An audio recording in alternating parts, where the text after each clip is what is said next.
Yo, good morning, guys. Just woke up to watch some T1 G2. It's actually really nice match to watch. G2 hasn't lost in 20 games, but then again, right? I think T1 is on another level, and if you've seen the games against EG, like some games were close, some games were not really, so I do think this game is T1 favorite, like pretty sure. But I wouldn't say that G2 is like would have a chance, because I do think they're actually playing really well, and if they're actually able to grow from the past mistakes that they've made, I do think that they have actually a pretty good chance to win against T1. Yeah, I'm actually looking forward to this game. It's my second live review, so yeah, hope you guys will be enjoying it. But we can take a look at the team compositions. The left side has a TF against Kalista. They have Diana Yasao, which means that the mid jungle for sure should be quite strong, but I do think that Viego should have...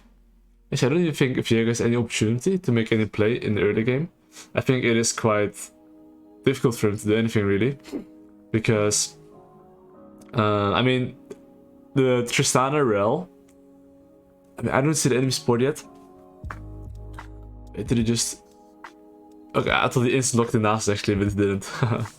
But anyway, if you look at both team compositions without looking at the support, I would say that after level 6, G2 100% wants to be playing through mid lane to make sure that TF is not allowed to move. Because after that, then if the mid lane manages to move Diana 6, they can easily pick up some free kills on enemy bot lane or even top lane. Both lanes are really easy. So what T1 wants to do is try to play through their strengths, which means that I do assume that the left side draft should be having the push, I believe. Actually, let me think. I think Tristana against Kalista, whoever just walks of the wave, I think that Tristana can just match Kalista's push, and once level 2, I think I do believe that Tristana's all-in is gonna be better because he should have summon advantage. So before the game even starts, T1 should be aware that, okay, enemy Kalista probably has cleanse, which means that Tristana Rel should be strong 2v2, which also means that knowing that Tristana Rel should win in 2v2, they can actually help push at bottom, make sure they get mid control, so the enemy mid jungle doesn't get the push, whereas G2 wants to play through mid lane after 6, and that's how both teams are gonna go at it. But let's say that TF has a small roam window, when let's say enemy lane is in base or their bot lane is missing, which means T1 bot lane is missing and moving to mid lane. That means that Faker will have an opportunity to be ulting somewhere, right? And that's T1's win condition. And G2 pitch mid and make sure that Targmas can match their support, for example, if both ADs are mid lane, preferably. Especially if they can win 3v3, which I do think they can. But actually, only if they one-shot someone. If not, then I would say it would be T1 favorite. Because Rel has a pretty good counter-engage, especially against Rel and Diana. So yeah. Actually, I need to get some water because I just woke up and my mouth is a bit dry, so be right back.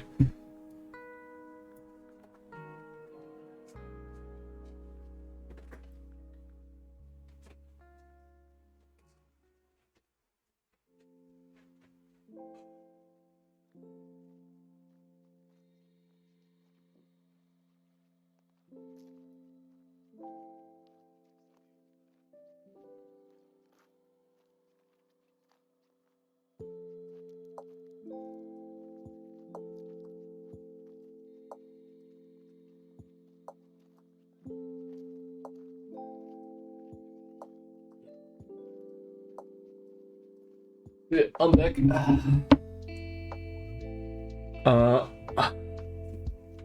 They get level 2 in their show laners. But yeah, pre-6. I just came back. But Viego, I already see it right now, right? But usually I would assume the same thing, which is that both Jonas would be pathing down. Because even if Jonas path up, there's legit nothing to do. So, what I'm thinking of maybe potentially is that I think if TF can get the push and their bowling gets the push as well of T1, he might consider invading the enemy blue buff if he has 2 pushing lanes, which I think they should have if they really want to. But since they see Diana rep now, right now they see Diana doing Raptors, which also means that they know that, okay, he might take Romp, take the safe path thing, which means that I don't think Viego is going to be invading. Oh, yeah. I mean, you remember when I said that T1 has the summon advantage?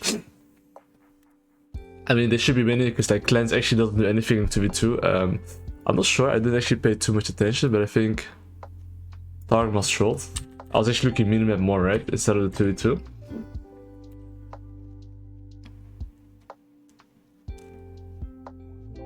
Okay, he just got flanked basically.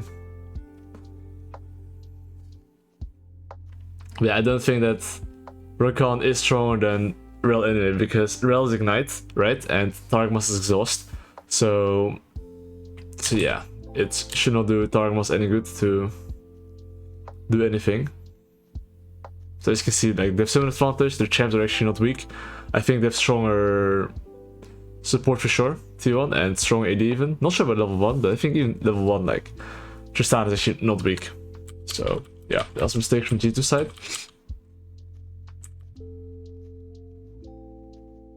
So yeah, right there as you can see, Viego didn't really invade because Diana showed it did Raptors, so he took the safe betting. But I do think that if he actually didn't take the safe betting, right, and if T1 would have gotten the push, I do think that Viego would have looked to invade them potentially.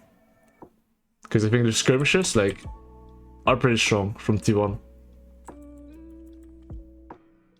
So this is like always an if condition, right? If enemy does full clear, you can invade. If not, you full clear base and you go back to our stop site, which is what Viego is doing. Okay, so right now, Cap's in a quite bad position or situation. Breaker can freeze the wave here on mid lane, which will make Cap lose some farm. So, okay, they're denying their ball lane some farm. Oof, this is painful to see actually. I just want to see what led to this. Oof. I really don't think it's worth it for Jankos to actually do this. I think if it was Jankos, right, I'd much prefer to base instantly on the bush, because his golems are still up, and like, he would at least have base advantage, not necessarily base advantage, but he would be in a really strong position. So let's say any of his laners need help, he wouldn't have to base, which means that if he base right now, he wouldn't be showing this literally moving towards top side as well, because if he does this and T1 ball lane has a wave control, that would mean that any ball lane can actually get zone / dove, right? So now as you can see, they actually had a huge wave as well. So now Yank is like, oh fuck, when bot needs help. So now he literally needs to be showing on mid, running through bot, otherwise they'll just lose all this farm. So now T1 is gonna back off, force Diana to go towards bot side, and Diana will have to base now anyway. But if he actually just base from bot side, and he would be showing, then T1 would actually never be doing this. So as you can see, Yanko's run here all the way from top side, from 350 onwards, all the way to bot side. It took him 25 seconds, and now he's gonna be basing. Because he doesn't even know if Diego was actually gonna stay, right? But now they know they're safe, and now he's gonna base, so that was a pretty huge mistake from T1 side, sorry, from G2 side. So like, even in early game, it's already 1.3k gold deficit, which is a lot better. It's like a lot of gold. But yeah, right now G2 is aware that bot lane is probably slightly doomed because their bot lane has base advantage with 2 longswords. Kalista has boots, and their main objective is as well getting Diana level 6. And because you have to run all the way from bot side, right here, to bot side and then base, like, he's actually not respawning his camps instantly, if that makes sense. So even right now, Diana goes to his Raptors instantly, whereas like, it would have been so much nicer if he could have taken Golems, Raptors into Wolves, you know? But now his pathing's a bit bruh, as you can see. I think this play is looking for him. Even if enemy wave is bad, I don't think it's good. Because the thing is that it's a cannon with flash, and worst case, he's gonna flash and survive. Because Diana actually can't solo kill him. Like, I don't think Diana will be able to do so, because he just can't, you know, honestly. If it was like maybe a Viego or something, or anything else, I would say maybe. But in this case, it's just, he's wasting time.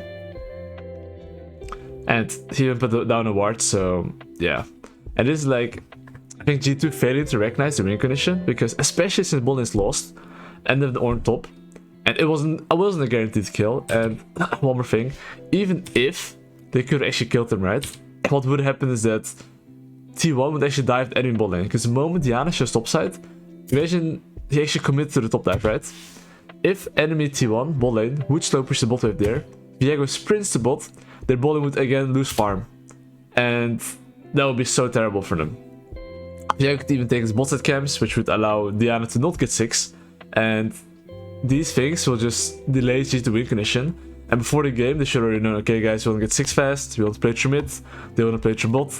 And as you can see currently, it's like they're not really sticking to it.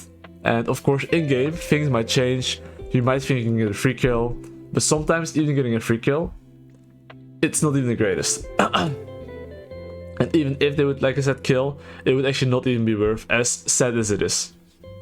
Because if Kalista gets completely out of the game, it's like, even if their mid lane is winning, they're actually not winning the game, so... So right here, I expect T1 to just take the golems. He's gonna base. Right now, as you can pay attention, they have full bossing control. Oh, it's moving, but anyway, right there. Yeah, they have full bossing control. So I'm pretty sure that Viego will be looking to base. After Scuttle or golems, I would prefer to take golems to at least reset it, because he has like 1 minute and 20 seconds to do anything, and then just play towards the Herald. Because it took the Drake. Next objective will be the Herald, and when I go for Herald, T1's thinking, okay, do we win 3-3 topside?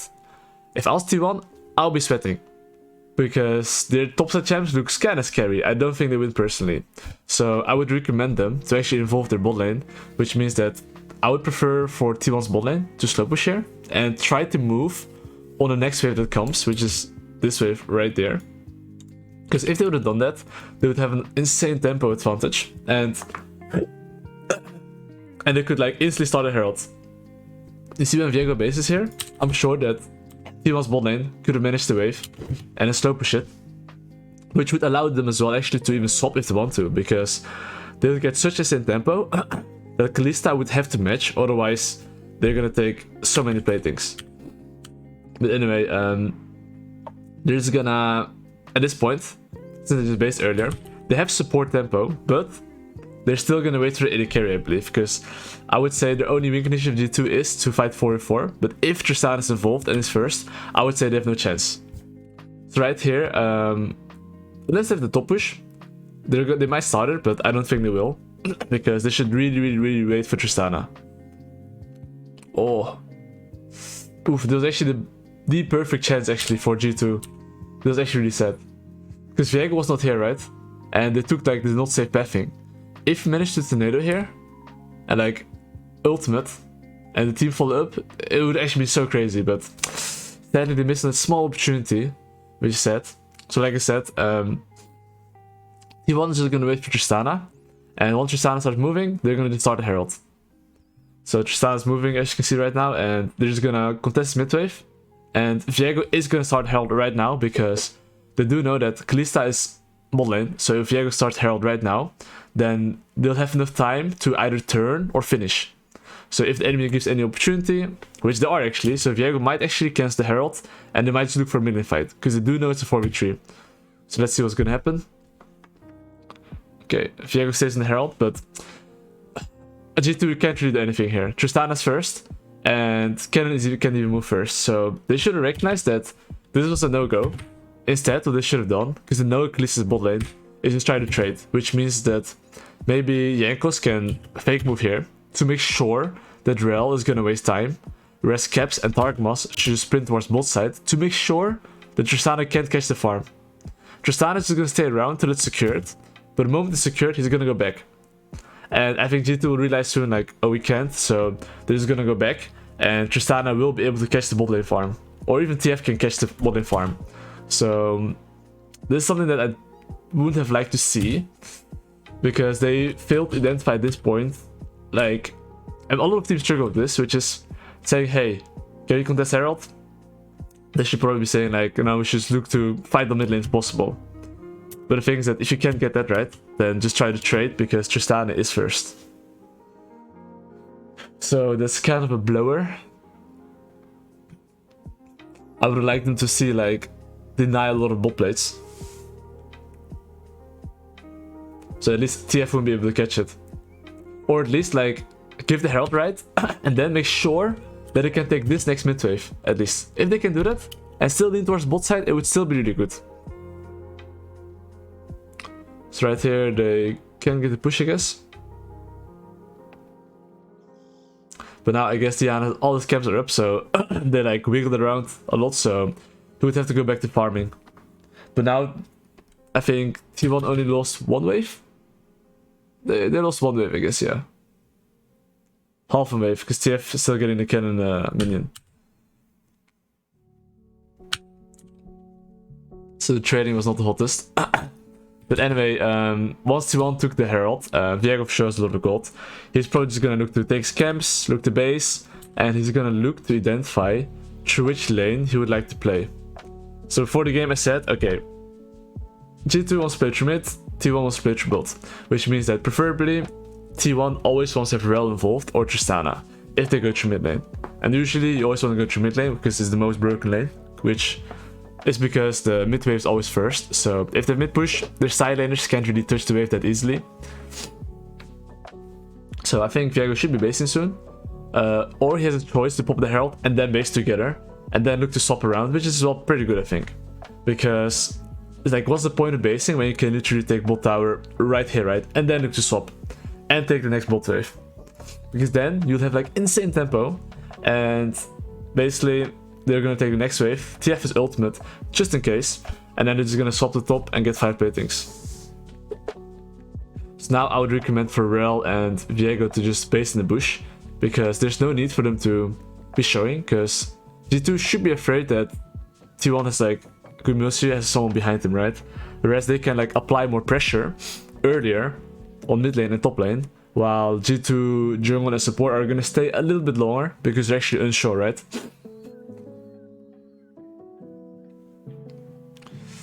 But yeah, now they're going to be swapping. But to be honest, I'm not sure about the swap.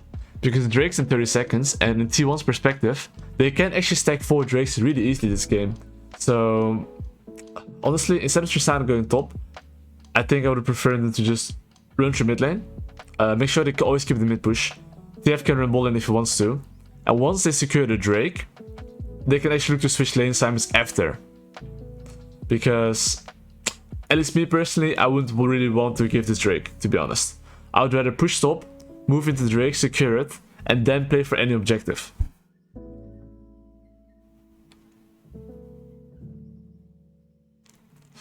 But in T1's perspective, they'd rather give the Drake and take 5 platings if they put the resource into it, it seems.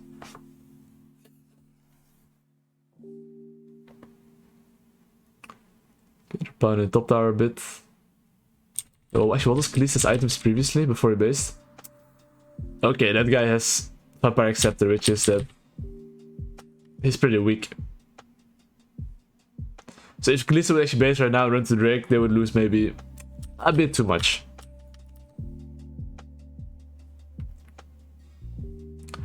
But yeah, like I said previously, they took the bot tower and swapped and got so many platings. Because that insane tempo. But yeah, okay, now they're actually securing the Drake, which is what I like to see. I mean, as long as they're aware that the enemy can't get the Drake, which was actually difficult for them, because 30 seconds before, if they probably release items, which is, he has nothing. And if he based right now, Tristana would already be at top tower, and be pounding the tower. And Khaleesi wouldn't even be there, right, so... Okay, but in the end, they did like, just get some platings, end it, or want to secure the Drake here. Wait, okay, instead of securing the Drake, they decided to continue hitting top tower for platings. Which means that honestly, they actually would rather not team fight. But I'm not sure. I mean, to be honest, I think this base from T1 is like kind of necessary, because if they look at Khaleesi's items compared to Tristana, they're like still so much stronger. So if they actually, let's say, push mid lane here and lean, sorry, push top lane and lead a little bit to mid lane, which would allow T1 to for sure secure his next wave, because Kalista is stuck, which would as well allow the Viego to like look for anything in mid lane if they troll. If not, he could easily just then start the Drake, because the team is leaning, play a little bit of time, and once they have the Drake right, they can then start playing towards the top side again. Because I really don't think that they should be given this Drake, even if they get 1 or 2 plates. Because this Drake honestly is actually pretty OP to get. So they just have to sacrifice 1 wave to take the Drake, and then they could pound top tower, which honestly I think they always can do. But now G2 got the Drake, which honestly in their point of view I think pretty good to secure the Drake, because even if they lose some gold on top lane, like having just 1 Drake so they can actually not be forced to fight on the 4th or 3rd Drake, instead they would like to stall or make more picks maybe. It would have been better for G2 to for sure take this Drake. Oh, it's on a little fight. Oh, he might have trolled there. Ah, yeah, he had no cleanse.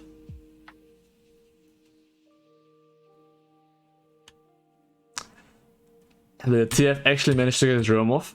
That's as well because only enemy team took the Drake, which means that the moment they take the Drake, right, G2, they're using their turn to take an objective. So that usually as well means that they'll just have to slow down the game a little bit. So right now, as you can see, they all move towards mid lane. Diana's taking Drake here. There's no wave. And now, because actually their mid laner committed towards the top side as well, I'm not sure why. Oh, because they actually wanted to try to make a pick. But anyway, imagine that Diana and the mid laner were like on mid lane. TF would never have been able to actually take the wave. So TF actually used a small opportunity that he got to make a top lane play here. Which is said before the game as well. Like TF left some small windows and he has to use them. Whereas G2 has to try to keep him in check and make sure that he can't move. So right here, they're getting cooked a little bit. And now, yeah, they're gonna lose top tower. So once they lose the top tower, they're probably just gonna play from mid tower, right? It's really good that Zeus recognized that basically their whole family is on the top side, so they just trying to make a bold play here. But this is really good from Zeus. He knows that the bigger picture play is like to just give it and wait for his team, because they got a kill, some play things, and a lot of people usually make the mistake of so that's a T1, right? They're making a top side play, they're fully committed, and they don't see enemy jungler. So they should be saying, hey, care. He can only make a play on bot side, because there's no way they can win anything on top side.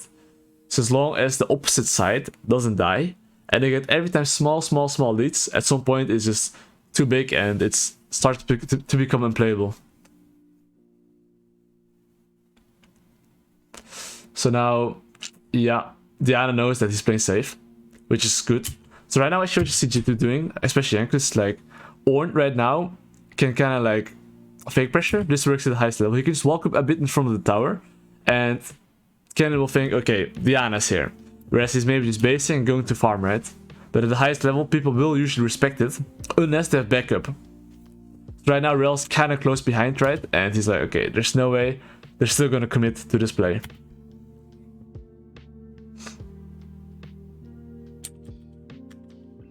Okay, so right here, if G2 wants to do something in this game, like I said, it's still the same thing. Yes, they're 6k behind, but their champions allow them to play through mid lane.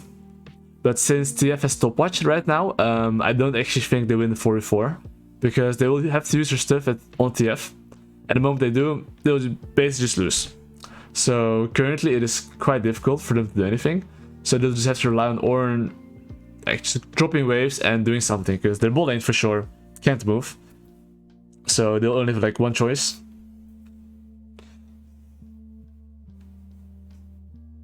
Oh, there's a little chase going on.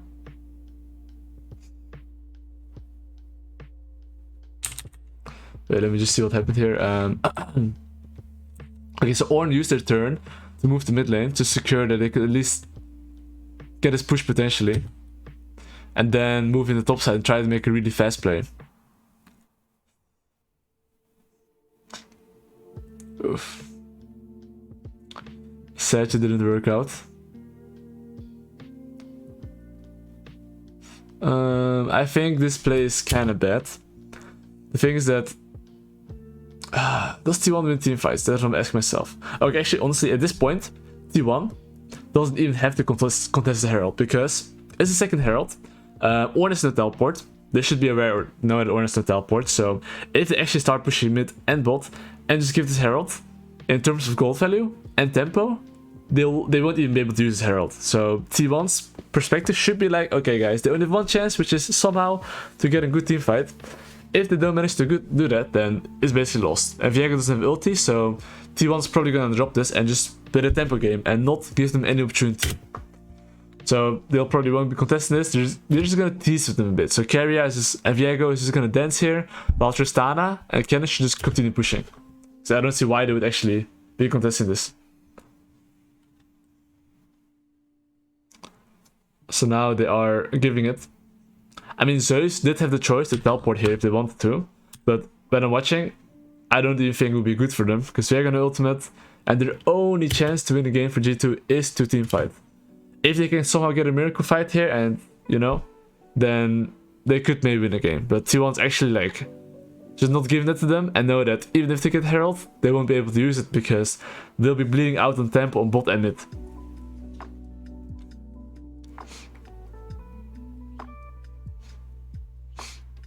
So right here, T1's probably gonna start running away because the South is moving. But they basically they lost bot waves, they lost a bit of mid waves, and they should even be losing the enemy bot side camps.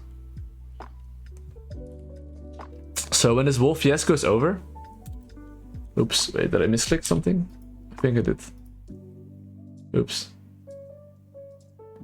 I think I misclicked something, guys. Oh, 60 minutes, right? Okay, so look at the gold, okay? The Wolf fiasco is over. Now it's currently a 5k gold deficit. So I just wanna show you guys actually how much they lost. So now on this Herald, right? They're like 4k? Actually, 5k. Right now they're kind of 5k behind, right?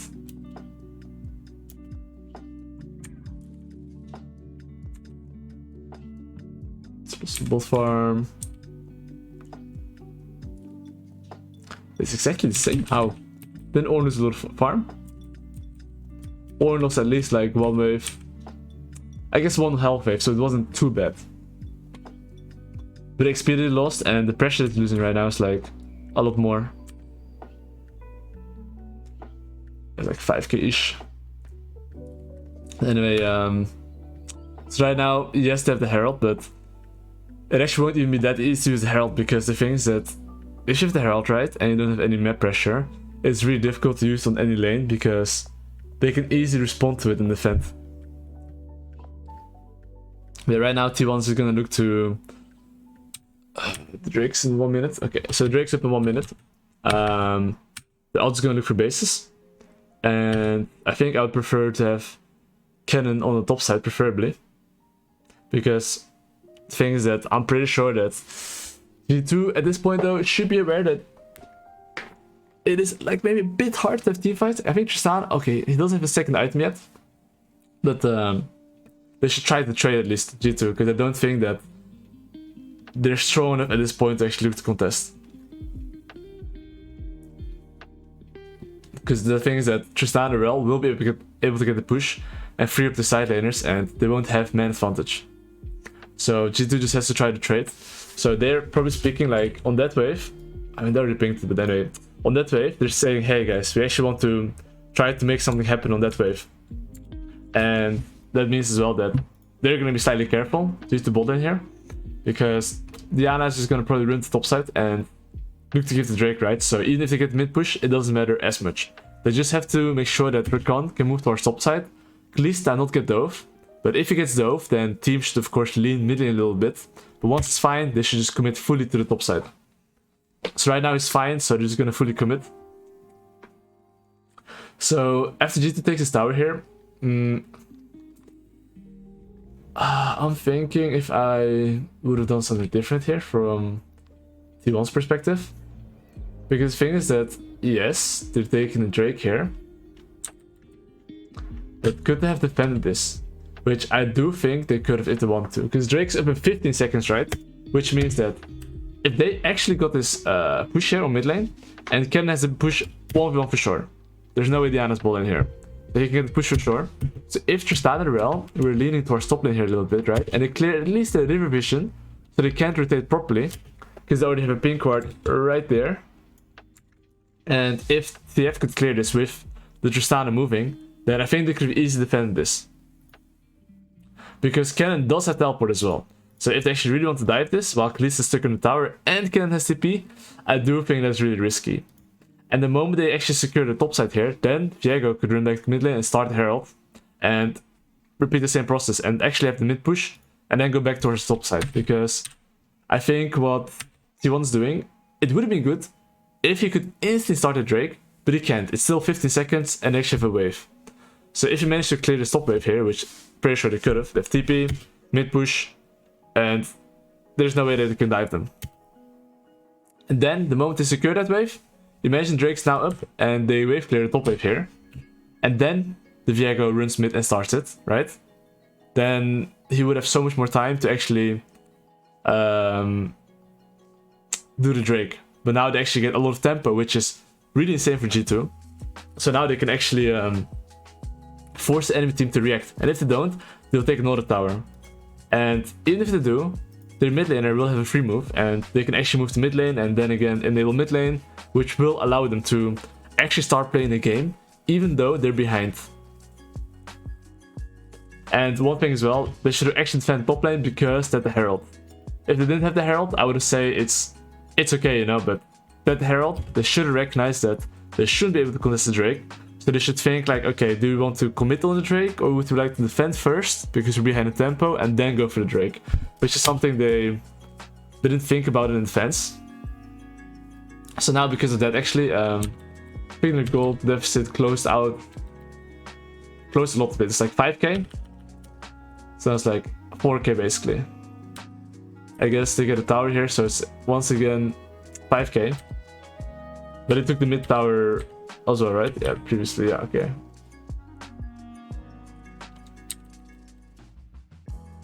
Okay, never mind, yeah, it took mid tower, so it balances out. And at this point, basically both teams would want to play top side. They don't have a mid tower anymore. So at this point, it's just like, sip some water. So right now, T1 is like spiked. They have their 2 items, so their carries are probably shouting, guys, I have 2 items, enemy doesn't, and they really want to look for any fight. So if they want to be forcing fights, right, I think from their perspective, they are just going to make sure that they can be an enemy jungle, get division, and make them think that they're going to start Baron or something. The enemy will only have 2 blue trinkets.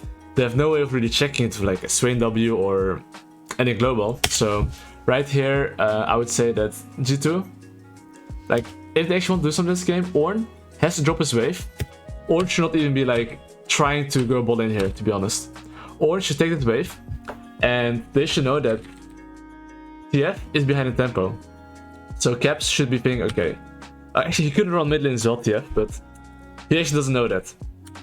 But anyway, if they actually commit the resources on top lane here, and they know that, okay, Caps can secure this wave, and then move towards mid lane, they know that 4v4 is still really tricky, so they will need Ornn to move and try the one-shot. So if I was Ornn here, he should know that he doesn't win 1v1, he doesn't have his team behind him, so they should as well be saying, hey, this wave that's coming from base, run through mid lane, try to make a fast play.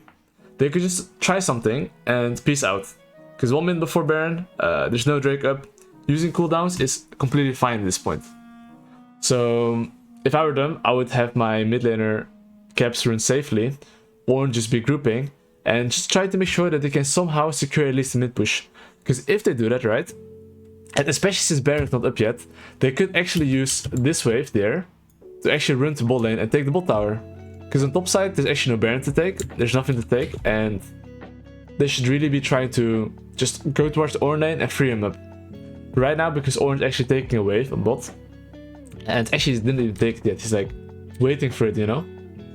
With Ornn actually on mid lane here, and the Yasuo leans as well. While Cannon's bot lane, I'm sure they could have taken this wave and then lead into bot while Baron's still not up and just take the bot tower.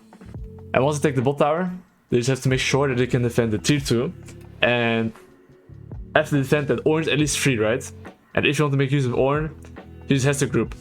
But at this point, it's like a bit difficult. So right now, even if Ornn can move right here, what's gonna happen is that T1 is gonna have full control, and even if he moves from base, T1 will have like flank vision, and it's like they'll be fighting on T1's terms, if that makes sense. So right now, Tristana pushing the wave, Kalista still have to catch, and I'm pretty sure they're gonna go in here for vision. They will see enemy solo laners. They will see Kalista. They should be putting some wards down, and if they go for a fight, they can take it if they want to. But preferably, like I said, they wouldn't want to risk 5-5. Ornn is teleport, no? Or does he? Okay. I mean, sorry, Zeus is teleport. Because I'm wondering why he didn't teleport instantly. Because like when I see them committing that hard, right? Everyone should like run towards the top side instantly. TF has stopwatch, which means that even if Jankos ultimates, if he stopwatch and he plays time, like G2 should get fucked here. So even if he manages to land his stuff, like it's no bueno. Oh, are they still gonna commit? Nope. Ooh, okay. I think they still lose that. Okay. They actually won it somehow. Okay, actually, their support was a bit faster. They're like man advantage. So there's actually a support gap here. But this is actually really well played from Jesus' side because Jankos knows that he has stopwatch, right? So he's just hitting them. And right now he's just even kept like holding his Q because he knows that he's gonna stopwatch potentially, right? But now Faker just overstepped. It's like so small thing, right? He just overstepped a little bit here. If Faker actually stand a bit back and let Cannon be the one getting engaged, right? Because he has like ultimate, I think he would not get one shot as easily. Okay, there's a support gap here. Because Targamas was faster and the base allowed them to win because they actually got turbo CC'd.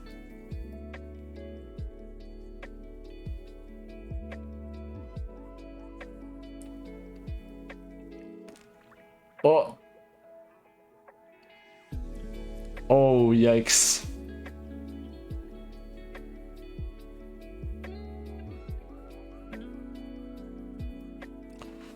Alright, a wild Viego has appeared. I mean, there's like another scrap in the bot side there. Tristana's fighting the Kalista.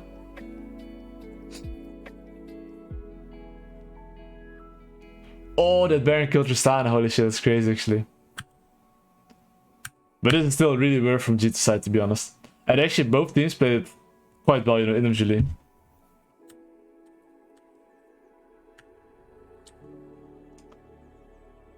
Okay, so right now both top actually Broken actually teleport advantage, so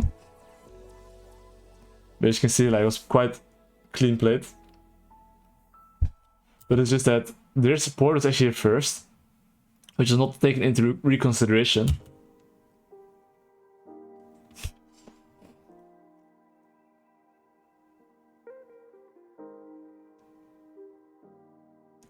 And of course, Viego is champion. If he gets like kills, then it was really well played as well, though.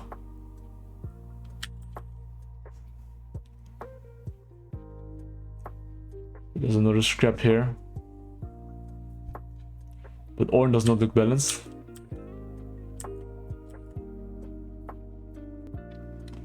Okay, there's a Drake coming up in 10 seconds. I think T1's for sure gonna look to secure the Drake. I don't think G2 can really do anything. I don't even think they can start Baron and force fight because that would not be good for them. And they already pushed the side with him quite far, so it'll just be a Drake and nothing will really be happening.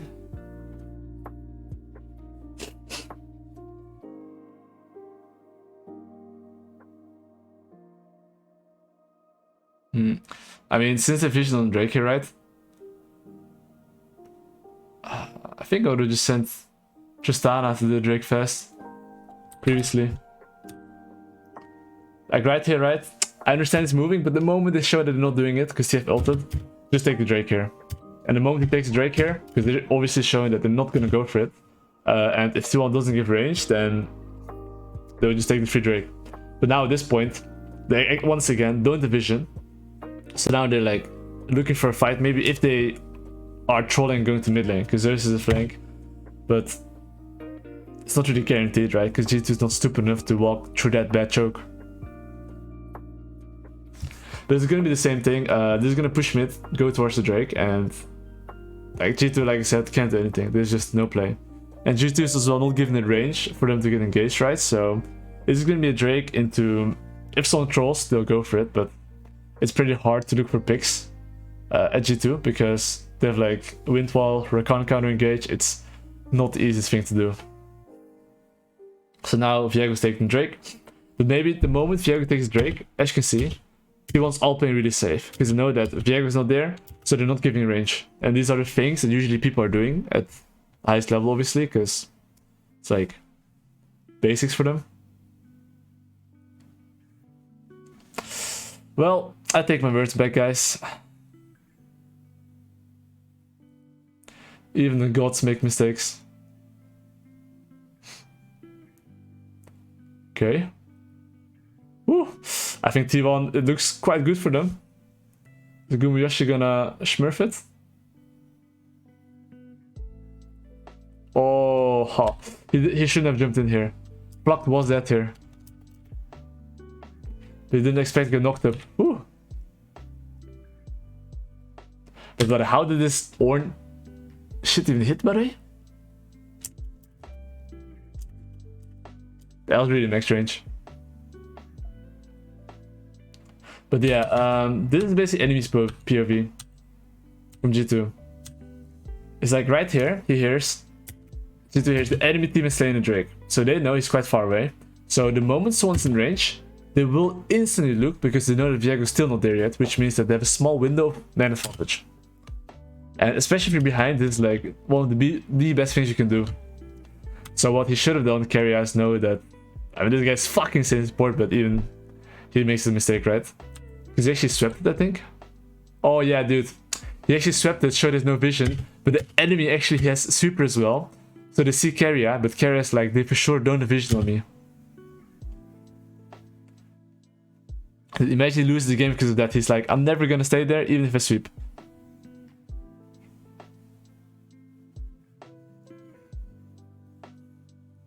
But this game is so nice to watch.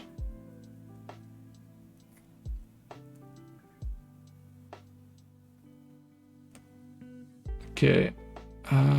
Oof. But yeah.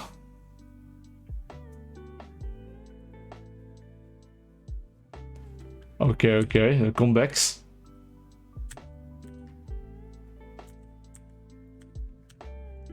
Alright. Actually so funny. The stuff.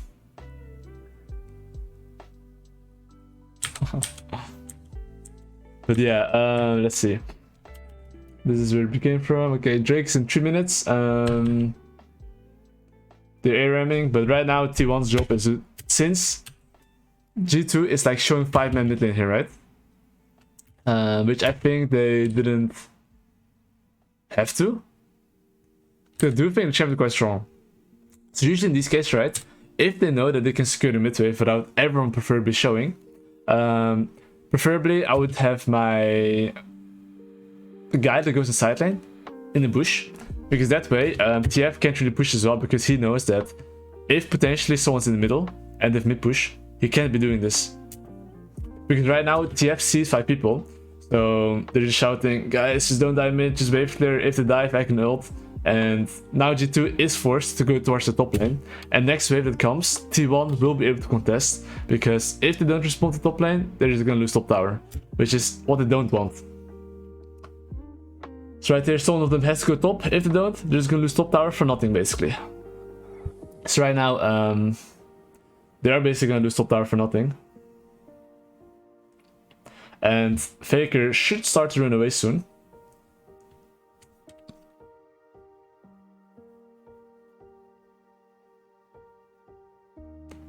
Okay. So now since orange top lane. Ooh. Dude, if I were them, I would really look for a fight here. It looks so crazy juicy. It's like, it's a turbo flank. Okay, I mean, T1's probably letting them go in. Oh.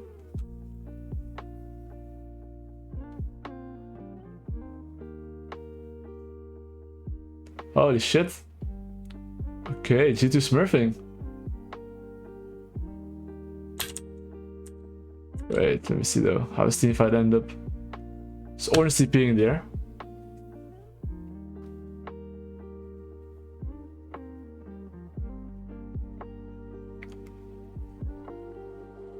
Oh.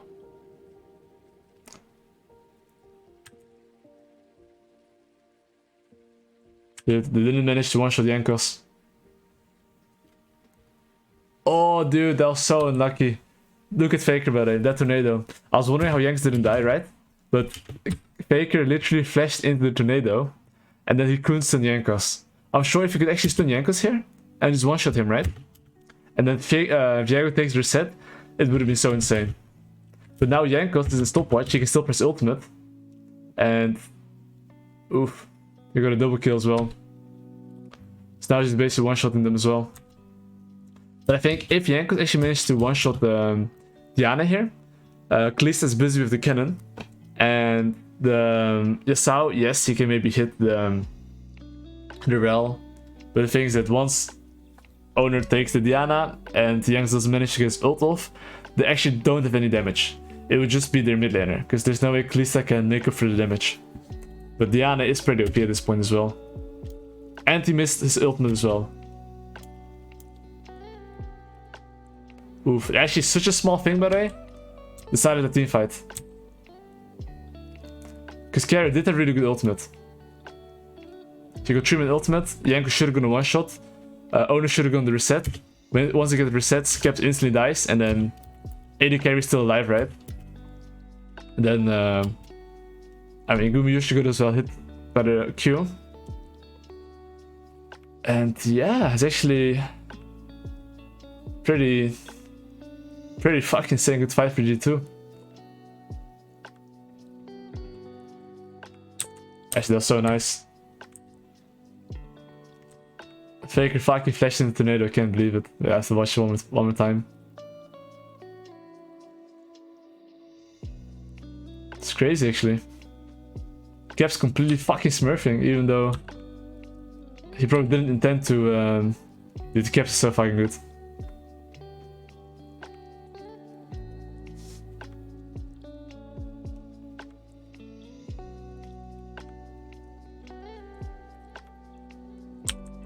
But yeah. Crazy fight right there. I mean, right now, they're like... G2 is so fucking broken right now.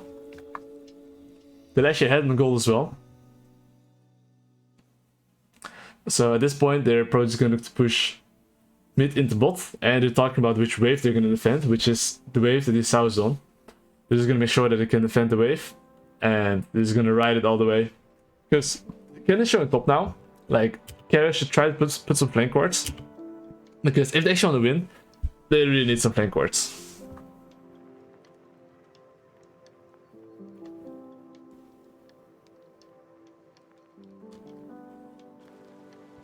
So you're gonna go ham on bot here. They're gonna have a little Ornn, I guess, taking over mid wave. I mean, they should be slow pushing this bot wave here. They should not really touch it.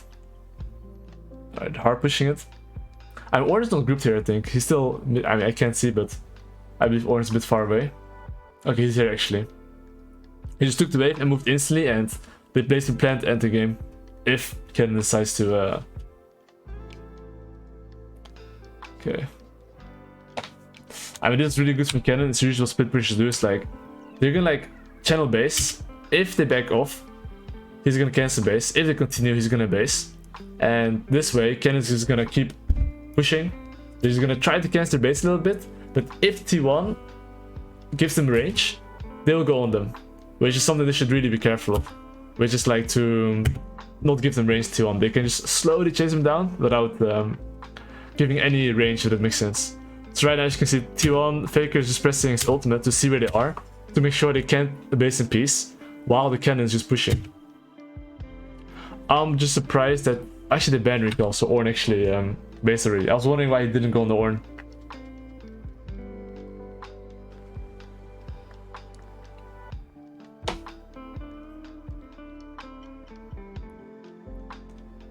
Okay. I don't think they can kill the Ornn. That guy looks a bit too beefy.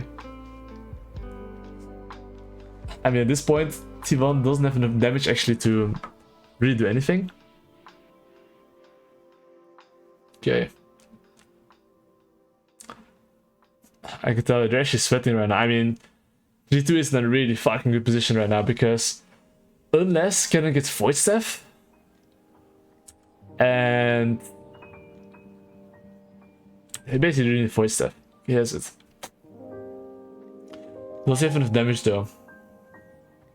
I think Kennen really needs to have a Turbo Ultimate if they want to actually even have a chance, because G2 has Exhaust as well for the Kennen, and that Ornn is fucking tanky. He has Stopwatch as well. Like, I think G2 can just press Ultimate. If they have a good Ultimate, they'll just die. I think if it's Ornn now, I would just actually, once tower almost falls down, just press Ultimate and see what's going on. Because like, it doesn't hurt to use it. Alright, that is not happening, it seems.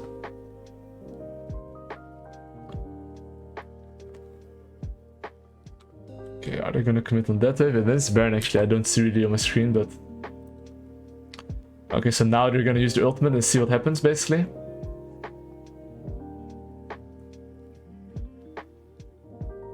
Was a nice try.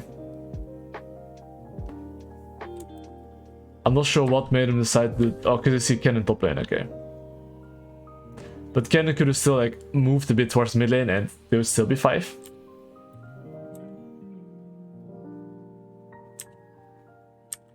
Okay. This is gonna come down to the Baron that's coming up soon. So now full top side control. Mid push.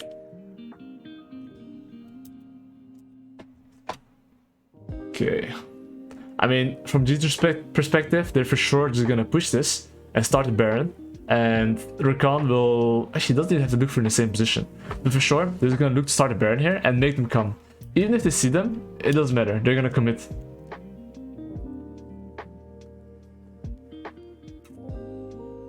I mean, they have to keep hitting it. Because right now, if they don't hit it, they'll have to, like, walk into them, kinda. And they just... Diana's flash? Okay, I mean, Diana's just gonna look for flash R. Or R, and just look for the carries. If they give range, obviously. But this should start with Ornn ultimate first. To create some space. Oof, I would start pressing ult. Oh.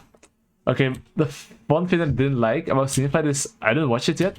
But I think that Broken Blade should have pressed ultimate, right? And see just what's happening. Because whoever gets the best engage is very likely going to win Teamfight. So Ornn press ultimate here, right? And then Luke's thrown at the Tristana, for example. And he gets hit. And he gets one shot. And with a good follow-up. It would be really good. Or even like if he can get a double knock-up. But in this case, Rel managed to get an insane knock-up. And T1, I mean, let's just see what happens fight. But I think... Okay, they're just getting fisted. Actually, wait, no one could follow up, or... So I'm just looking at his ultimate. Ah, but I actually didn't get the carry. Like, Khalees has the freeze fight ever here. Like, Rakan has like pretty good counter engage to prevent that, and he went on actually basically no follow-up at all.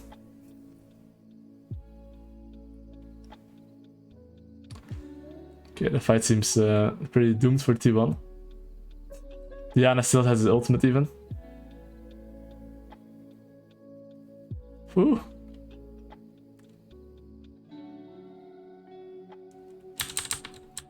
Right, seems like the G2 team comp is balanced. But then again, right, I think that she's so difficult for T1 because the thing is there's a lot of threats.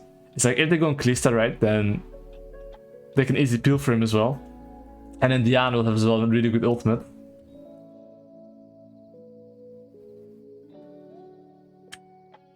So a McRiffy for them. Great, can end the game here. The TP on the minion. He's pulling the wave, it seems.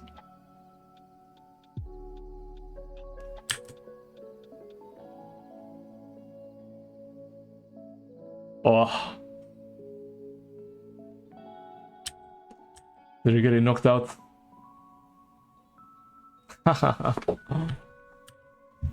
Which is crazy, actually. For that early game, they actually managed to make an insane comeback.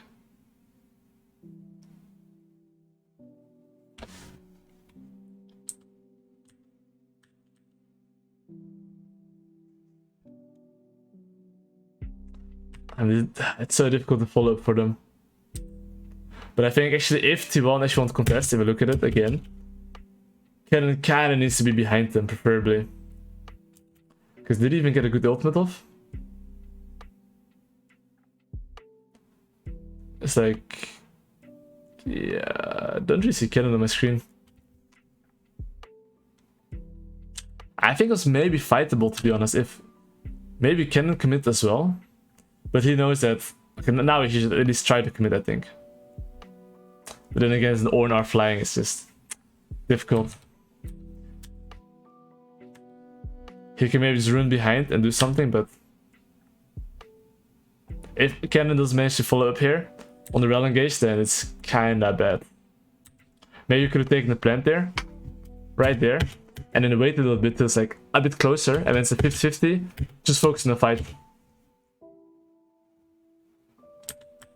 But T1's team comp is not meant for team fighting at this point. Like, even earlier I said that team fighting is only win condition, but at some point they lost a fight, and then, or like they got caught actually. And then they got Baron, and then the game started to escalate from that point onwards. Yeah, what happened here? Tristan is pushing.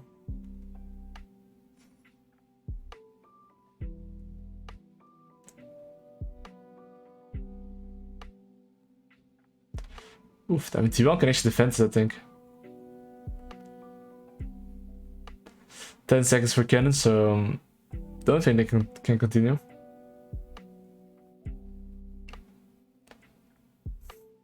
Cannon actually wants to TP and end, I think, and they just chase him down. Oh, wait, does TF has no ultimate? Yeah, I think they could actually try that. Because there's no objective. I think if TF just press ultimate here, chase him down, and then TF has, I mean, Ken has like TP very soon. I think he could have just taken an inhibitor at least.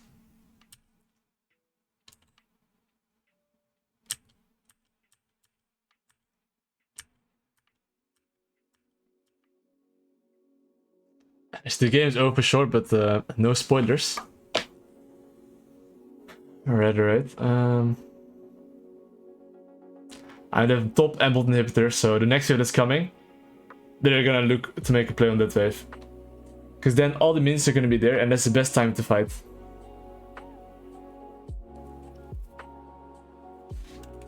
So on this wave right here, they're gonna try to make something happen. This is like legit the wave they have to use. Whew. Oh shit, both carriers are stacked. Okay, GG.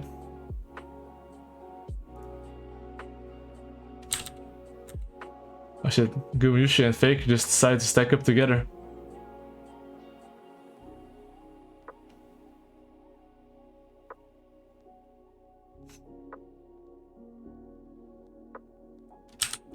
Oh shit, crazy actually, dude. Actually crazy. And from the early game they had as well, it was really lost by the way. But they came back from this one. That was actually pretty crazy. Was like really well individually. And one later where they got the Drake, the Viego. And then the Rel got caught basically. So here they took the Drake, right? Then Rel did a so nicky by the way, like this. He knew the enemy had no vision here. But he swept as well. And he sees him. So from that actually, they managed to come back a lot. From those two plays.